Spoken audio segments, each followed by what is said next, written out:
रसिको हो, नमस्कार. एखादी गोष्ट माझी नाही असं म्हटलं की जबाबदारी संपते, विषयच संपून जातो. पण जेव्हा ती माझी आहे हे म्हणतो त्यावेळी त्या गोष्टीची जबाबदारी माझी येते. त्या गोष्टीच्या चांगल्या वाईट गोष्टी स्वीकारणं ही सुद्धा माझी जबाबदारी येते आणि त्याबरोबरच तिचा सांभाळ करणं ही सुद्धा माझीच जबाबदारी असते.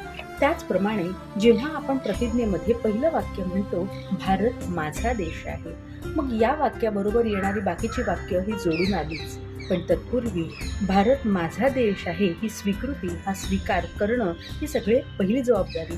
आणि ती जेव्हा आपण स्वीकारतो तेव्हा आपोआप बाकीच्या गोष्टीसुद्धा आपण आनंदाने स्वीकार करत जिथे ज्या उणीवा आहेत त्या भरून काढण्याचा आणि आपला देश सर्वोत्तम करण्याचा आपण सर्वतोपरी प्रयत्न करतो.